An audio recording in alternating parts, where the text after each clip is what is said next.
Subscribe कीजिए are K learning channel को और बेल आइकन प्रेस कीजिए लेटेस्ट वीडियो सबसे पहले पाने के लिए।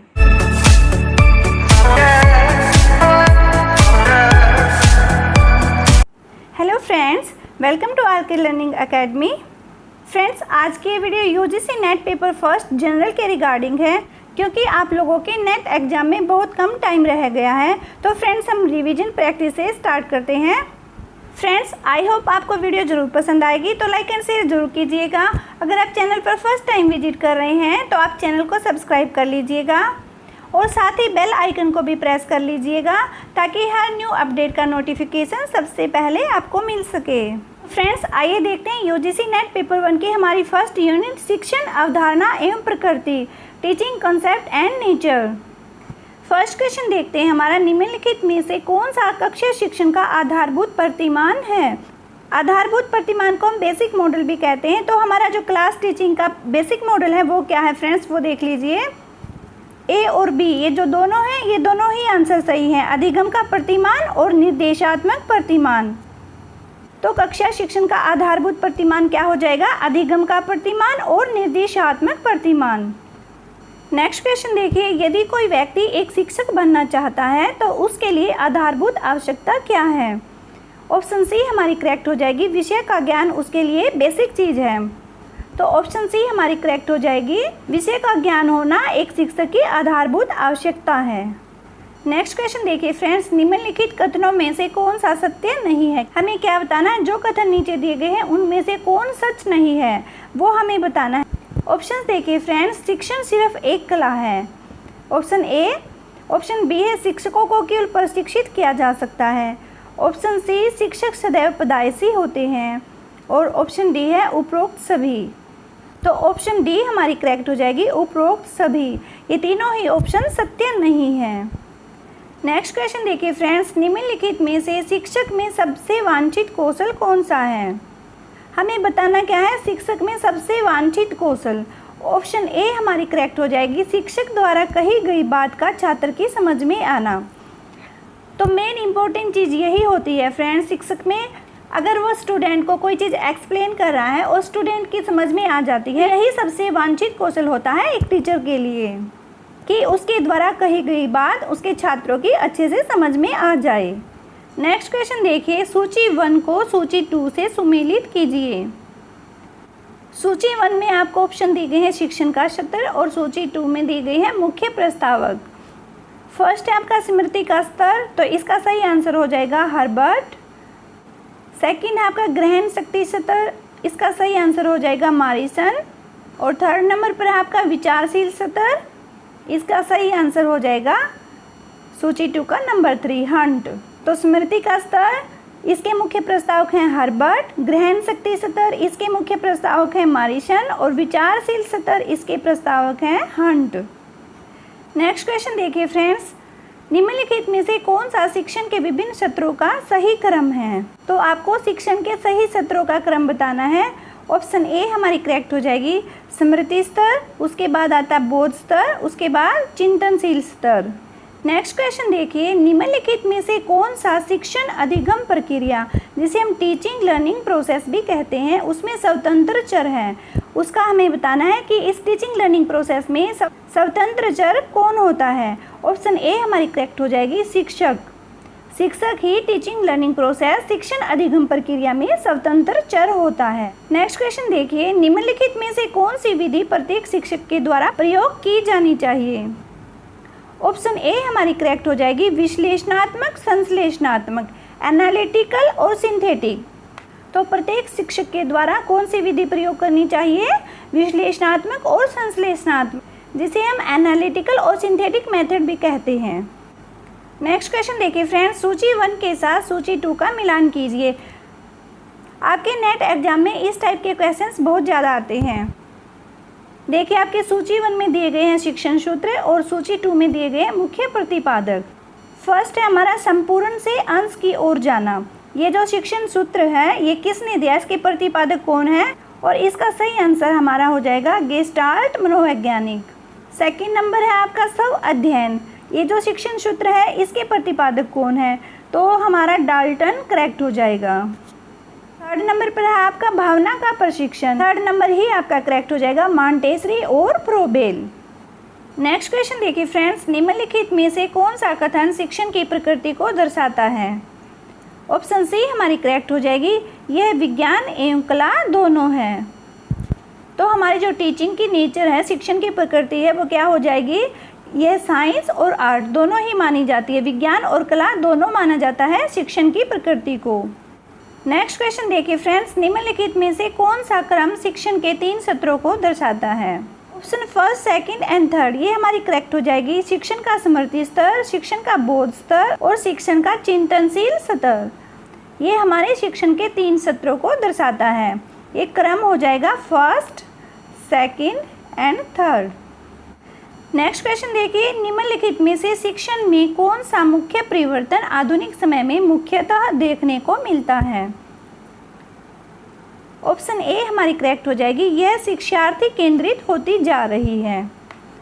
तो फ्रेंड्स, आज की एजुकेशन में जो मेन चेंज दिखाई देता है मॉडर्न एजुकेशन का, वो यही है कि ये चाइल्ड सेंटर्ड होती जा रही है। इसे स्टूडेंट को ही ज़्यादा फोकस किया जा रहा है, क्योंकि आधुनिक समय में स्टूडेंट पर ही ज़्यादा फोकस करके एजुकेशन पर बल दिया जाता है, इसलिए ये शिक्षार्थी केंद्रित होती जा रही है। नेक्स्ट क्वेश्चन देखिए, जब शिक्षार्थी आत्मनिर्देशित सेल्फ डायरेक्टेड होता है तो ऐसी स्थिति को दर्शाने के लिए निम्न में से कौन से शब्द का प्रयोग किया जाता है? ऑप्शन बी हमारी करेक्ट हो जाएगी, अंडरगोगिकल। तो अंडरगोगिकल जो शब्द है, इसका प्रयोग कब किया जाता है? जब शिक्षार्थी आत्मनिर्देशित होता है, सेल्फ डायरेक्टेड होता है, तो उस कंडीशन को दर्शाने के लिए अंडरगोगिकल वर्ड का इस्तेमाल किया जाता है। नेक्स्ट क्वेश्चन देखिए, निर्देशात्मक उद्देश्य छात्र के लिए लिखे जाते हैं जिसमें यह बताया जाता है कि छात्रों से क्या अपेक्षित है। निम्न में से कौन सा या कौन से लक्षण ऐसे उद्देश्यों में होने चाहिए?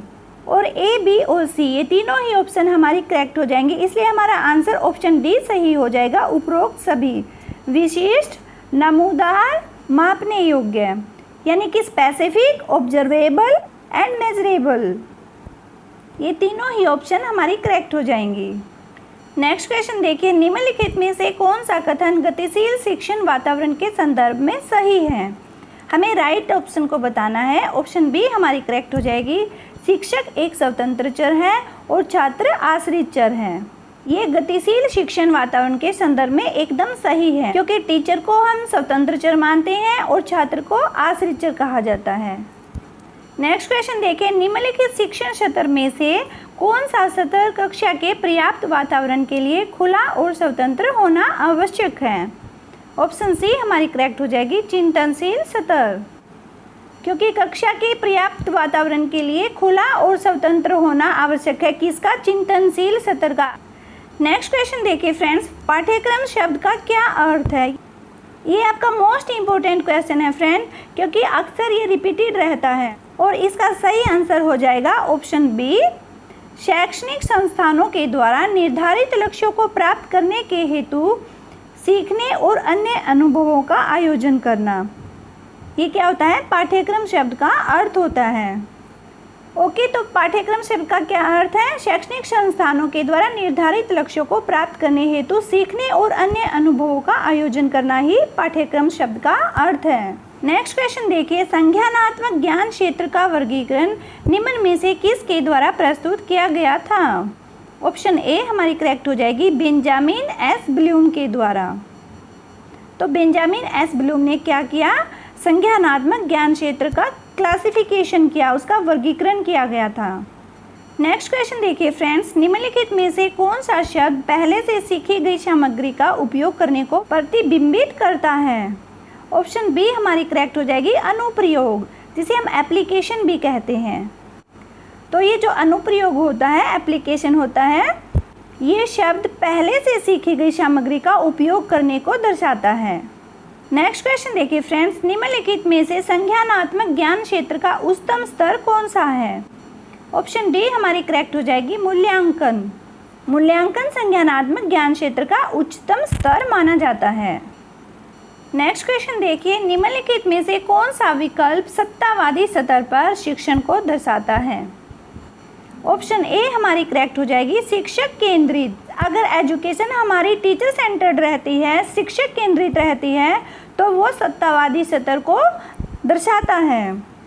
जो कि हमारी प्राचीन शिक्षा पद्धति थी उसमें सत्तावादी स्तर पर ही ज़्यादा फोकस किया जाता था, क्योंकि वो टीचर सेंटर्ड होती थी। वहाँ पर एक गुरु होता था या एक जो भी अध्यापक था वो सिर्फ व्याख्यान देता था और छात्र उसको सुनते थे। तो इसलिए फ्रेंड्स, शिक्षक केंद्रित जो भी शिक्षा होगी उसमें सत्तावादी स्तर पर शिक्षण किया जाता है। नेक्स्ट क्वेश्चन देखिए, सूची 1 को सूची 2 से सम्मिलित कीजिए। सूची 1 में आपकी स्पेसिफिकेशन है, विशेषताएं हैं, और सूची 2 में आपका दर्शन दिया गया है, फिलोसॉफी दी गई है कि किस फिलोसॉफी की कौन सी विशेषता है, ये हमें मैच करके बताना है। फर्स्ट देखिए, क्रिया करके सीखना। इसका दर्शन हो जाएगा व्यवहारवाद। व्यवहारवाद में क्रिया करके सीखने पर बल दिया जाता है। सेकंड नंबर पर है आपका पर्यावरण के माध्यम से शिक्षा। इसका सही आंसर हो जाएगा प्रकृतिवाद, क्योंकि प्रकृतिवाद का जो दर्शन है उसकी विशेषता है पर्यावरण के माध्यम से शिक्षा देना। थर्ड नंबर पर है आपका सत्य, सौंदर्य और भलाई की अनुभूति। तो जहाँ पर सत्य सौंदर्य है समझ जाइए आदर्शवाद, ये आदर्शवाद की विशेषता है। फोर्थ नंबर पर है आपका यह दुनिया जिस रूप में अब और यहाँ है। फोर्थ नंबर करेक्ट हो जाएगा आपका यथार्थवाद, रियलिज्म। रियलिज्म की जो फिलोसॉफी है उसकी स्पेसिफिकेशन यही है कि यह दुनिया जिस रूप में अब और यहाँ है, यही उसकी विशेषता है। नेक्स्ट क्वेश्चन देखिए, बौद्धिक कौशल किस ज्ञान क्षेत्र के द्वारा प्रतिबिंबित होते हैं। ऑप्शन ए हमारी करेक्ट हो जाएगी संज्ञानात्मक ज्ञान क्षेत्र। जो कॉग्निटिव डोमेन होता है आपका, उसके द्वारा हमारे बौद्धिक कौशल वो प्रतिबिंबित होते हैं, रिफ्लेक्टेड होते हैं। नेक्स्ट क्वेश्चन देखिए फ्रेंड्स, निम्नलिखित में से किसके द्वारा दृष्टिकोण, मूल्यों और हितों को प्रतिबिंबित किया जाता है। ऑप्शन बी हमारी करेक्ट हो जाएगी भावात्मक ज्ञान क्षेत्र के द्वारा। तो जो भावात्मक ज्ञान क्षेत्र होता है इसके द्वारा दृष्टिकोण, मूल्यों और हितों को प्रतिबिंबित किया जाता है। नेक्स्ट क्वेश्चन देखिए फ्रेंड्स, निम्नलिखित में से कौन सा या कौन से ज्ञान क्षेत्र शारीरिक कौशल के साथ संबंधित हैं। ऑप्शन सी हमारी करेक्ट हो जाएगी मनोसंचालित ज्ञान क्षेत्र। मनोसंचालित ज्ञान क्षेत्र शारीरिक कौशल के साथ संबंधित है। नेक्स्ट क्वेश्चन देखिए, निम्नलिखित में से कौन सा एक उदाहरण संज्ञानात्मक ज्ञान क्षेत्र के रूप में उद्धृत किया जा सकता है। ऑप्शन ए हमारी करेक्ट हो जाएगी किसी विशेष विषय का वर्णन करना। किसी विशेष विषय का वर्णन करना इसे संज्ञानात्मक ज्ञान क्षेत्र के रूप में उद्धृत किया जा सकता है। नेक्स्ट क्वेश्चन देखिए फ्रेंड्स, निम्नलिखित में से किसको शिक्षण के संदर्भ में मनोसंचालित साइकोमोटर डोमेन के उदाहरण के रूप में लिया जा सकता है। ऑप्शन बी हमारी करेक्ट हो जाएगी प्रयोग करना। प्रयोग करना को हम शिक्षण के संदर्भ में साइकोमोटर डोमेन के उदाहरण के रूप में ले सकते हैं। नेक्स्ट क्वेश्चन देखिए फ्रेंड्स, निम्नलिखित कथनों में से कौन सा कथन असत्य है। हमें असत्य कथन को देखना है। ऑप्शन ए हमारी करेक्ट हो जाएगी शिक्षा और शिक्षण एक ही अवधारणा है। तो फ्रेंड्स ऑप्शन ए हमारी करेक्ट हो जाएगी, क्योंकि ये एक असत्य कथन है। यहाँ पर शिक्षा और शिक्षण दोनों को एक ही कंसेप्ट मान लिया गया है, जबकि इन दोनों में डिफरेंस होता है, अंतर होता है। क्योंकि शिक्षा, शिक्षण, प्रशिक्षण और अनुसंधान की तुलना में एक व्यापक शब्द है। तो ऑप्शन ए हमारी यहाँ पर सही आंसर हो जाएगा। नेक्स्ट क्वेश्चन देखिए फ्रेंड्स, निम्नलिखित में से कौन सा शिक्षण के क्षेत्र में विशेषज्ञता को दर्शाता है। और तीनों ही ऑप्शन हमारी यहाँ करेक्ट हो जाएंगी, ए, बी और सी। अवधारणाओं का ज्ञान होना, शिक्षण कौशल और निर्णय लेने का कौशल, ये उपरोक्त सभी हमारी सही हो जाएंगी, क्योंकि ये तीनों ही शिक्षण के क्षेत्र में विशेषज्ञता को दर्शाती हैं। नेक्स्ट क्वेश्चन देखिए फ्रेंड्स, निम्न में से कौन से अध्यापन के सिद्धांत हैं, टीचिंग मैगजीन्स हैं। फर्स्ट नंबर पर देखिए मनोवैज्ञानिक से तार्किक की ओर। सेकंड नंबर पर है विश्लेषण से संश्लेषण की ओर। थर्ड नंबर पर है मूर्त से अमूर्त की ओर। और फोर्थ नंबर पर है आपका प्रकृति का पालन करना। तो ये सभी ऑप्शंस आपकी करेक्ट हो जाएंगी, क्योंकि ये सारे ही अध्यापन के सिद्धांत हैं, टीचिंग मैगजीन्स हैं, इसलिए हमारी ऑप्शन डी करेक्ट हो जाएगी। नेक्स्ट क्वेश्चन देखिए फ्रेंड्स, निम्नलिखित में से कौन सा या कौन से विकल्प विश्लेषण के अर्थ को दर्शाता है या दर्शाते हैं। ऑप्शन ए हमारी करेक्ट हो जाएगी संघटक भाग में एक समस्या का हल ढूंढने की क्षमता। तो क्या कहा गया यहाँ देखिए, संघटक भाग में एक समस्या का हल ढूंढने की क्षमता। ये विकल्प विश्लेषण के अर्थ को दर्शाता है। तो हमारी ऑप्शन ए यहाँ पर करेक्ट हो जाएगी। नेक्स्ट क्वेश्चन देखिए फ्रेंड्स, निम्नलिखित में से कौन से शब्द कक्षा शिक्षण में विषय वस्तु को सरल ढंग से प्रस्तुत करने के नियमों के लिए प्रयुक्त किया जाता है? ऑप्शन बी हमारी करेक्ट हो जाएगी, शिक्षण सिद्धांत। तो शिक्षण सिद्धांत एक ऐसा शब्द है जो कक्षा शिक्षण में विषय वस्तु को सरल ढंग से प्रस्तुत करने के लिए नियमों के लिए प्रयुक्त किया जाता है। नेक्स्ट क्वेश्चन देखिए फ्रेंड्स, निम्नलिखित में से कौन सा विकल्प शिक्षक को कम विद्यार्थी वाली कक्षा में शिक्षण को अधिक प्रभावी बनाने के लिए प्रयोग में लाना चाहिए? फ्रेंड्स यहाँ देखिए पूछा क्या है, अगर एक टीचर के पास कम स्टूडेंट्स हैं, उसकी क्लास में कम विद्यार्थी हैं, तो ऐसी कक्षा में शिक्षण को, उसकी टीचिंग को ज़्यादा इफ़ेक्टिव बनाने के लिए एक टीचर को क्या प्रयोग में लाना चाहिए वो हमें बताना है। ऑप्शंस देखिए, ए ऑप्शन है हमारी अधिगम संबंधित समस्याओं की पहचान करना, ऑप्शन बी है छात्रों पर व्यक्तिगत ध्यान देना, ऑप्शन सी है अनुदेशन को छात्रों के बीच की विभिन्नताओं को ध्यान में रखकर बनाना। हमारी ऑप्शन डी बिल्कुल करेक्ट हो जाएगी, उपरोक्त सभी। ए, बी और सी तीनों ही विकल्प ऐसे हैं जिन्हें एक शिक्षक को कम विद्यार्थी वाली कक्षा में शिक्षण को ज़्यादा प्रभावी बनाने के लिए प्रयोग में लाना चाहिए। नेक्स्ट क्वेश्चन देखिए फ्रेंड्स, निम्न में से शिक्षण समव्यवसाय के प्रारंभ में सबसे महत्वपूर्ण एकल कारक कौन सा है?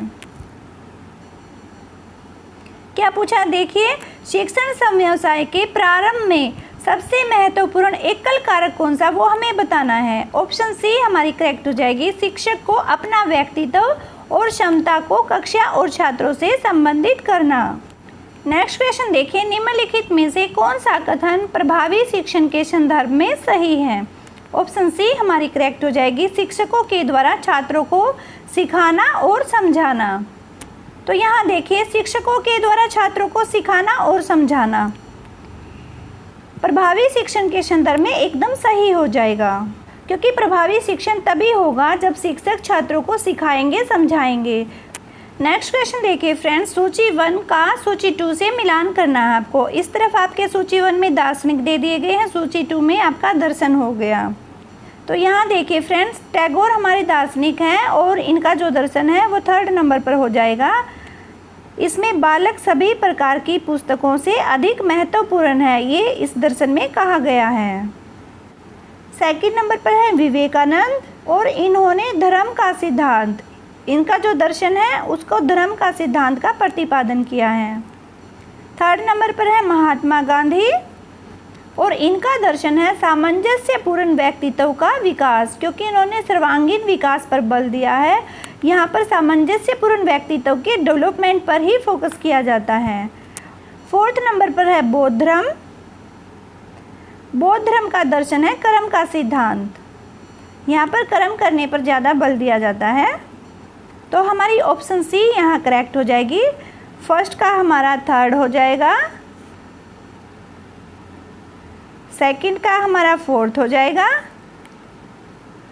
3rd का हमारा 1 हो जाएगा और बौद्ध धर्म का हमारा कर्म का सिद्धांत 2 नंबर चला जाएगा। नेक्स्ट क्वेश्चन देखिए फ्रेंड्स, यह किसने कहा है? शिक्षा मानव निर्माण है जो चरित्र निर्मित करती है, मन की शक्ति बढ़ाती है, ज्ञान का विस्तार करती है और जिसके द्वारा आदमी अपने पैरों पर खड़ा हो सकते हैं। ऑप्शन ए हमारी करेक्ट हो जाएगी, स्वामी विवेकानंद। तो स्वामी विवेकानंद ने क्या माना है? शिक्षा मानव निर्माण है जो चरित्र निर्मित करती है, मन की शक्ति बढ़ाती है, ज्ञान का विस्तार करती है और जिसके द्वारा आदमी अपने पैरों पर खड़े हो सकते हैं। ये स्वामी विवेकानंद जी ने कहा है। नेक्स्ट क्वेश्चन देखिए फ्रेंड्स, निम्नलिखित में से कौन सा या कौन सी गतिविधियां शिक्षण प्रक्रिया में सबसे पहले आनी चाहिए? ए, बी और सी तीनों ही ऑप्शन हमारी करेक्ट हो जाएंगी, उपरोक्त सभी। क्योंकि देखिए, उद्देश्यों का निरूपण, शिक्षण अनुदेशन की योजना बनाना और छात्रों की रुचि के बारे में जानना, ये तीनों ही जो एक्टिविटी होती हैं वो हमारी जो शिक्षण प्रक्रिया है, टीचिंग प्रोसेस है, उसमें सबसे पहले इन्हीं को देखा जाता है, सबसे पहले यही आनी चाहिए। इसलिए हमारी ऑप्शन डी यहाँ पर करेक्ट हो जाएगी, उपरोक्त सभी। नेक्स्ट क्वेश्चन देखिए फ्रेंड्स, निम्नलिखित में से कौन सा या कौन से कथन प्रभावी शिक्षण में सम्मिलित हैं? ऑप्शन सी हमारी यहाँ पर करेक्ट हो जाएगी। शिक्षक और छात्र दोनों ही सक्रिय हैं, दोनों ही एक्टिव हैं। टीचर एंड स्टूडेंट ये प्रभावी शिक्षण में सम्मिलित है, क्योंकि दोनों का जो इंटरेक्शन होता है तो शिक्षक और छात्र दोनों का सक्रिय होना ही एक प्रभावी शिक्षण में सम्मिलित होता है। नेक्स्ट क्वेश्चन देखिए फ्रेंड्स, निम्नलिखित में से कौन सा शिक्षण का सर्वाधिक अपेक्षित उद्देश्य होता है? ऑप्शन ए हमारी करेक्ट हो जाएगी। छात्रों के व्यवहार में वांछनीय परिवर्तन। तो छात्रों के व्यवहार में वांछनीय परिवर्तन होना सर्वाधिक अपेक्षित उद्देश्य होता है शिक्षण का। नेक्स्ट क्वेश्चन देखिए फ्रेंड्स, निम्नलिखित में से कौन सा या कौन से कारक शिक्षण दक्षता के लिए मूल रूप से आवश्यक हैं?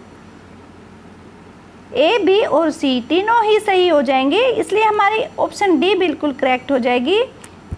शिक्षण कौशल में नैपुण्य, शिक्षण की विभिन्न तकनीकों के प्रयोग में नैपुण्य और शिक्षण में उचित साधनों के उपयोग और प्रौद्योगिकी में नैपुण्य, ये तीनों ही चीज़ें मूल रूप से आवश्यक होती है शिक्षण की दक्षता के लिए, इसलिए हमारी ऑप्शन डी यहाँ पर करेक्ट हो जाएगी। नेक्स्ट क्वेश्चन देखिए फ्रेंड्स, निम्नलिखित कथनों में से कौन सा कथन सत्य नहीं है? जो सच नहीं है वो हमें बताना है।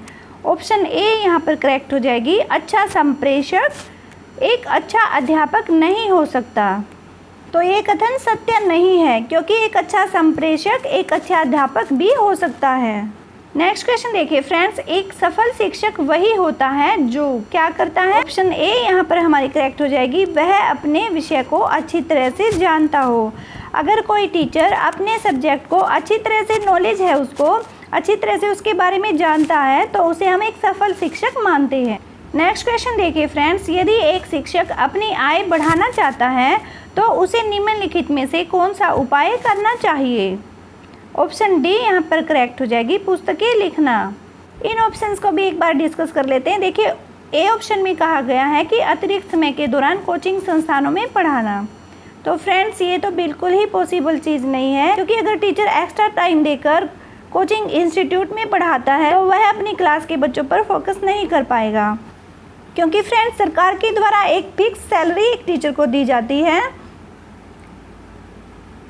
तो ये कोचिंग इंस्टीट्यूट में पढ़ाना या ज़्यादा मेहनत करना या कॉन्ट्रैक्चुअल जॉब करना, तो ये तीनों ही ऑप्शन तो आपकी कट जाएंगी, क्योंकि इन तीनों के लिए गवर्नमेंट ने भी टीचर को अलाउ नहीं किया है और ये कोई भी उपाय उसके लिए सूटेबल भी नहीं है। इसलिए पुस्तकें लिखना ही आपकी ऑप्शन डी बिल्कुल सही हो जाएगी। यदि एक शिक्षक अपनी आय को बढ़ाना चाहता है तो उसके लिए पुस्तकें लिखना ही सबसे अच्छा उपाय है। नेक्स्ट क्वेश्चन देखिए फ्रेंड्स, एक प्राचार्य के रूप में आप अपने शिक्षक सहयोगियों को किस कार्य के लिए प्रोत्साहित करेंगे?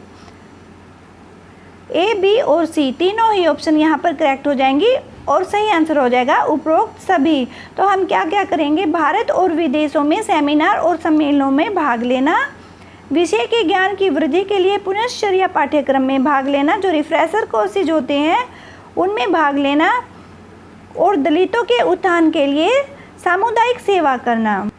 तो ये सब एक प्राचार्य के रूप में अपने शिक्षक सहयोगियों को कार्य करने के लिए हम प्रोत्साहित करेंगे, इसलिए हमारी ऑप्शन डी यहाँ पर करेक्ट हो जाएगी।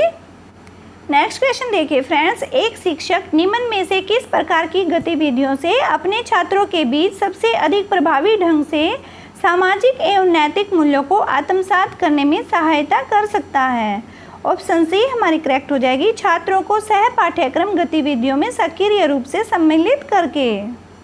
देखिए अगर एक शिक्षक छात्रों को सह पाठ्यक्रम गतिविधियों में सक्रिय रूप से सम्मिलित करता है तो इस प्रकार की गतिविधियों से छात्रों के बीच सबसे अधिक प्रभावशाली ढंग से सामाजिक और नैतिक मूल्यों को आत्मसात करने में वह हेल्प कर सकता है। नेक्स्ट क्वेश्चन देखिए फ्रेंड्स, एक शिक्षक अपने आप को एक प्रभावी संप्रेषक के रूप में स्थापित कर सकता है यदि वह क्या करेगा? ऑप्शन बी हमारी करेक्ट हो जाएगी। जो सिखाता है उसका छात्रों को उसका अर्थ समझने में सहायता करता है। तो देखिए फ्रेंड्स क्वेश्चन में क्या पूछा था कि एक टीचर अपने आप को एक प्रभावी संप्रेषक के रूप में कैसे स्थापित कर सकता है? तो बी ऑप्शन हमारी सही हो जाएगी, क्योंकि जो वह सिखाता है उसका अर्थ समझने में अगर वो छात्रों की हेल्प करता है, सहायता करता है, तो एक प्रभावी संप्रेषक के रूप में स्वयं को स्थापित कर सकता है। नेक्स्ट क्वेश्चन देखिए फ्रेंड्स, उच्च शिक्षा के क्षेत्र में शिक्षण का तात्पर्य है। हमारी जो हायर एजुकेशन है उसमें शिक्षण का क्या मतलब होता है ये हमें बताना है। ऑप्शन डी हमारी करेक्ट हो जाएगी, छात्रों के लिए अधिगम प्रक्रिया को सुकर बनाना। जो हमारी लर्निंग प्रोसेस होती है उसको स्टूडेंट्स के लिए बिल्कुल सरल बनाना, आसान बनाना ही उच्च शिक्षा के क्षेत्र में शिक्षण का तात्पर्य होता है। नेक्स्ट क्वेश्चन देखिए फ्रेंड्स, एक शिक्षक शिक्षण प्रक्रिया को अधिक प्रभावी बना सकता है यदि वह क्या करेगा। ऑप्शन सी हमारी करेक्ट हो जाएगी, शिक्षार्थियों के पूर्व ज्ञान को ध्यान में रखे।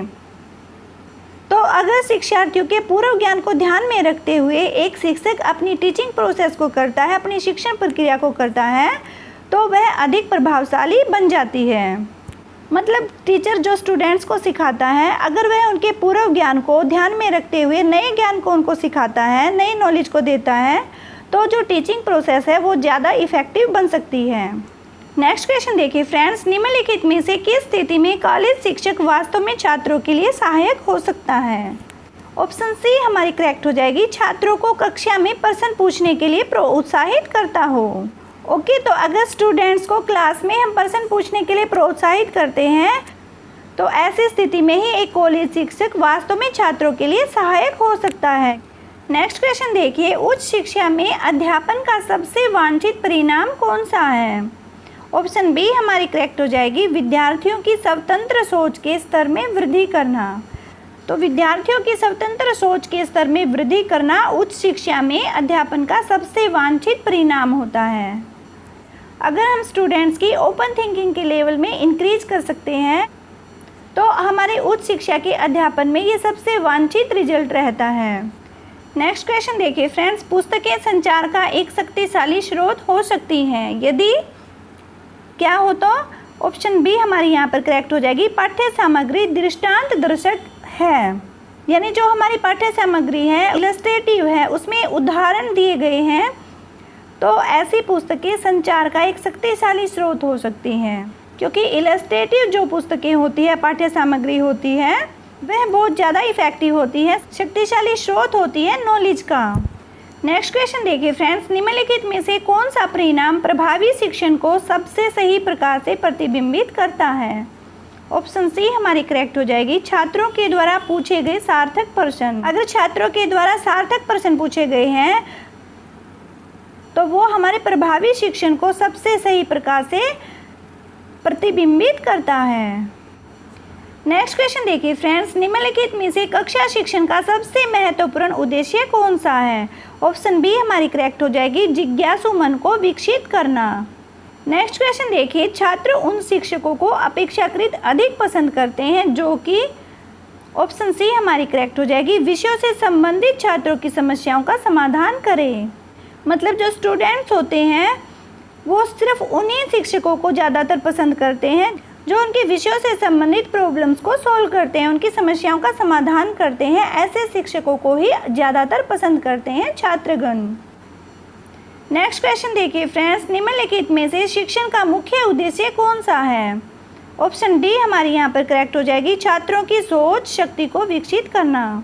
यानी जो छात्रों की थिंकिंग पावर होती है उसको डेवलप करना ही शिक्षण का मुख्य उद्देश्य होता है। टीचिंग का जो मेन एम होता है वो स्टूडेंट्स की थिंकिंग पावर को इंक्रीज करना होता है, डेवलप करना होता है। नेक्स्ट क्वेश्चन देखिए फ्रेंड्स, उच्च शिक्षा में एक शिक्षक की क्या भूमिका होती है। ऑप्शन 1, ऑप्शन 3 एंड ऑप्शन 4, ये तीनों हमारी सही हो जाएंगी और यहाँ पर हमारी ऑप्शन सी करेक्ट हो जाती है। क्योंकि देखिए छात्रों को जानकारी प्रदान करना ये उच्च शिक्षा में एक शिक्षक की भूमिका होती है। छात्रों को स्वयं सीखने के लिए प्रेरित करना ये भी उच्च शिक्षा में एक शिक्षक की मुख्य भूमिका होती है। 4th नंबर पर है छात्रों के बीच प्रतिस्पर्धा को प्रोत्साहित करना, ये भी उच्च शिक्षा में एक शिक्षक की भूमिका होती है। इसलिए हमारी ऑप्शन सी यहाँ पर करेक्ट हो जाएगी। 1st, 3rd एंड 4th ये तीनों ही करेक्ट हो जाती हैं। नेक्स्ट क्वेश्चन देखिए फ्रेंड्स, एक प्रभावी शिक्षक सुनिश्चित करता है कि ऑप्शन डी यहाँ पर हमारी करेक्ट हो जाती है, स्थिति की मांग के अनुरूप कक्षा में प्रतियोगिता या परस्पर सहयोग की भावना उत्पन्न हो। नेक्स्ट क्वेश्चन देखिए फ्रेंड्स, एक नए शिक्षक के लिए सबसे कठिन कार्य अपनी प्राथमिकताएं स्थापित करना होता है। प्राय वह निम्नलिखित में से किस से अपनी कक्षा का प्रारंभ करना चाहेगा। ऑप्शन बी हमारी करेक्ट हो जाएगी, छात्रों के साथ तालमेल स्थापित करके। ओके फ्रेंड्स, आज के लिए बस इतने ही क्वेश्चंस करते हैं। बाकी के जो क्वेश्चंस हैं फ्रेंड्स उनको हम नेक्स्ट वीडियो में लेकर आएंगे। आई होप आपको वीडियो पसंद जरूर आई होगी, तो लाइक एंड शेयर कीजिएगा फ्रेंड्स। अगर आप चैनल पर फर्स्ट टाइम विजिट कर रहे हैं तो चैनल को सब्सक्राइब कर लीजिएगा और साथ ही बेल आइकन को प्रेस कर लीजिएगा ताकि हर न्यू अपडेट का नोटिफिकेशन सबसे पहले आपको मिल सके। अगर आपकी कोई सजेशंस हैं तो कमेंट सेक्शन में कमेंट करके ज़रूर बताइएगा। फ्रेंड्स, आप हमें फेसबुक एंड इंस्टाग्राम पर भी फॉलो कर सकते हैं और हमारे टेलीग्राम चैनल को भी ज्वाइन कर सकते हैं। इन सब के लिंक आपको वीडियो के डिस्क्रिप्शन बॉक्स में प्रोवाइड करा दिए जाएंगे। ओके फ्रेंड्स, मिलते हैं फिर नेक्स्ट क्लास में। Thanks for watching this video.